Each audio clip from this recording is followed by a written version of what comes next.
আসসালামু আলাইকুম, কেমন আছেন সবাই? এই ভিডিওটা হচ্ছে পহেলা বৈশাখের ঠিক পরদিন সকালবেলা আমার আম্মুর হঠাৎ মনে হলো যে তার নাতনিকে পহেলা বৈশাখে কোনো ছবি তোলা হয় নাই, লাল টুকটুকে বউ সাজানো হয় নাই।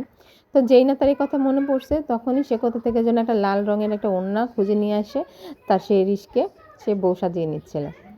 আমার আম্মু আবার এইসব ব্যাপারে খুব ভালো পারে, আর বিশেষ করে আমার মেয়ের ক্ষেত্রে প্রায়ই সে রিস্কে এইসব টুকটুক করে বিভিন্নভাবে সাজিয়ে গুছিয়ে সে ছবি তুলে রাখবে। এই জিনিসগুলো তার খুব ফেভারিট।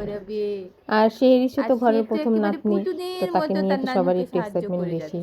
তা আলহামদুলিল্লাহ আমার মেয়েকে নিয়ে আমার পরিবারের সবার যে এতটা আদর ভালোবাসা দেখি, এটা আমার খুব ভালো লাগে। আর সৃষ্টিকর্তার কাছে আমি দোয়া করি যে এই ভালোবাসাটা যেন সারা জীবন আমার মেয়ের মাথার উপর যেন ছায়া হয়ে থাকে, আল্লাহ তাআলা যেন সেই রহমতটা যেন আমার মেয়ের উপরে রাখে, এই দোয়াটাই করি সবসময়।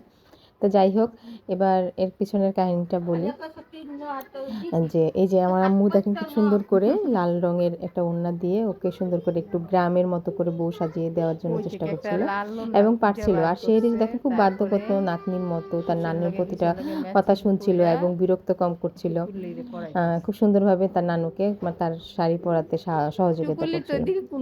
আর এই ভিডিওটা আমি করতেছি আর ভাবতেছি যে আম্মুর জায়গায় যদি আমি থাকতাম তাহলে সেই কত ধরনের নাকুরি নকুরি করতো, কত সময় লাগতো, কিন্তু তার নানুকে সে পূর্ণ সহযোগিতা করে দিচ্ছিল। আর আরেকটা জিনিস আমি ভাবছিলাম যে আসলে ছোটবেলায় আমার আম্মু আমাকে এরকম খুব টুকটুক করে সাজিয়ে দিত বিভিন্ন অকেশনে। আমার আম্মুর আবার এই ধরনের জিনিসগুলো খুব কাজ করে যে ঈদ, কোরবানি বিভিন্ন প্রোগ্রামে চায় যে আমি যেন সবসময় একটু থাকার চেষ্টা করি, কি বলে পরিপাটি থাকার চেষ্টা করি, যেই উপলক্ষটা আসে সেটাকে যেন পূর্ণভাবে এনজয় করি। তো এখন বাবু হয়ে গেছে বা আমি বড় হয়ে গেছে, এখন আমার দিক থেকে সরে গিয়ে সম্পূর্ণটা আমার মেয়ের দিকে চলে গেছে। এখন সে তার সম্পূর্ণ মনোযোগটাই, যেটা একটা সময় সে আমাকে দিত, এখন সে তার নাতনিকে দিচ্ছে। তো সেটাও আমার ভালো লাগে। সন্তানের দিকে কেয়ারিং থাকলেও মা হিসেবে দেখতে ভালো লাগে যে না ঠিক আছে। আর এই যে দেখেন টুকটুকি বউ, আমার সেই রিস্কে কেমন লাগছে বলেন তো। আর এই যে আমার আম্মু দেখেন টুকটুকি বউর মাথায় কি ক্লিপ দিবে সেটাও চিন্তা করছিল। আসলে গতকালকে আমরা সেই রিসে চুল কাটায় নিয়ে আসছিলাম, চুলগুলো অনেক বড় হয়েছিল, তখন একটু ঝুটি টুটি বিভিন্ন জিনিস করা যেত। এই দেখেন আমার বুড়িটা আবার নাচানাচিও করে। মাশাআল্লাহ বলেন সবাই, আমার বুড়িটাকে কেমন লাগছে সেটাও বলেন।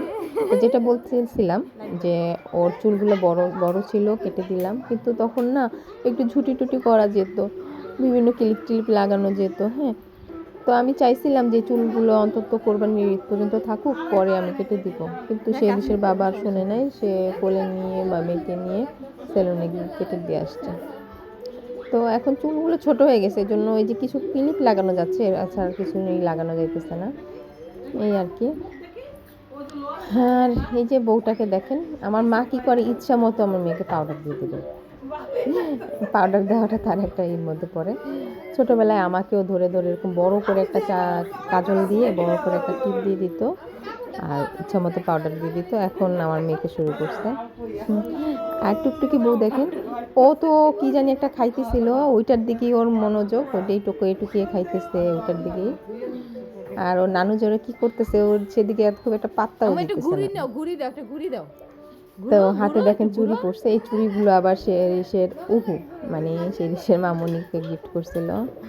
তখন যখন কিনে দিছিল তখন সে রিস অনেক ছোট ছিল, ওই চুড়িগুলো হাতে লাগতো না, কিন্তু এবার দেখুন খুব সুন্দরভাবে হাতে লেগে গেছে। আর আমার বউটাকে ছোট্ট বউটাকে ওর মামা হাত দিয়ে ঘুরিয়ে দিচ্ছিল। বুড়িটা আবার কিন্তু এখন বুঝে, ইদানিং যে আমি ওর যে ভিডিও করি, ওর যে বিভিন্ন ক্লিপগুলো নেই, ও বুঝে যে না মা কিছু একটা করে, তখন ও কিন্তু মাশাআল্লাহ খুব এক্সপ্রেশন দেওয়ার চেষ্টা করে। আর এদিকে দেখেন বউ সাজার পর ও আমাদের পাশের বাড়ি আমার যে চাচি, আপনারা অনেক হয়তো চিনেন যে মুনিয়া, আমার চাচাতো বোন, তো মুনিয়ার সাথে খুব ভালো বন্ডিং। তো শাড়ি টাড়ি পরে বারান্দা দিয়ে মুনিয়াকে ডাকতেছে, আর মুনিয়ার মাকে ও ভাবি ডাকে।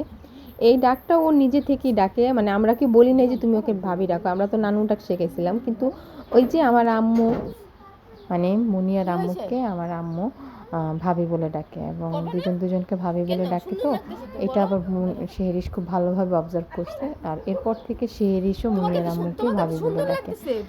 ব্যাপারটা খুব কিউট লাগে যখন ও ভাবি বলে ডাকে। অনেক সময় বারান্দা থেকে দাঁড়িয়েও আমার চাচিকে দেখলে ভাবি বলে ডাক দেয়। তো এই খুব কিউট লাগে ব্যাপারটা দেখে না। আমরা ওর ডাকটা চেঞ্জ করাই নাই, যে ঠিক আছে ভাবিও তো ডাকা যায় না। তো মজা লাগে ব্যাপারটা। তো এদিকে ও বারান্দা থেকে ডেকে ডেকে আর কি ওদেরকে ডাকতেছিল, ও ভাবি বলে ডাকতেছিল, মুনিয়াকে ডাকতেছিল যে ও শাড়ি পরছে তাই। আর বুড়িটা দেখেন শাড়ি পরতে পরতে এখন একটু বিরক্ত হয়ে গেছে, একটা হাই তুলতেছে, মানে ওর ঘুমও পাইছে।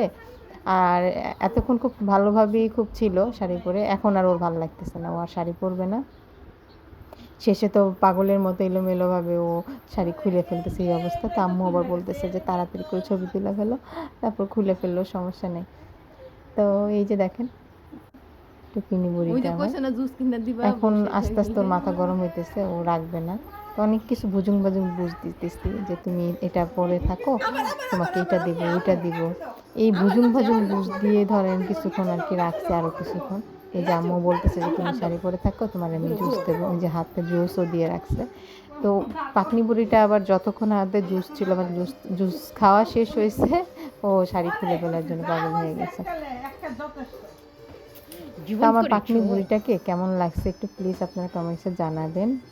মাশাআল্লাহ, মেয়েটা আমার দেখতে দেখতে বড় হয়ে যাচ্ছে। মনে হচ্ছে যে সেই দিনে আমার গোল জুড়ে আমার মেয়েটা আসলো, সেদিনের কথা। আর মাশাআল্লাহ দেখতে দেখতে আমার মেয়েটা কিন্তু 2 বছর হয়ে গেছে, আলহামদুলিল্লাহ।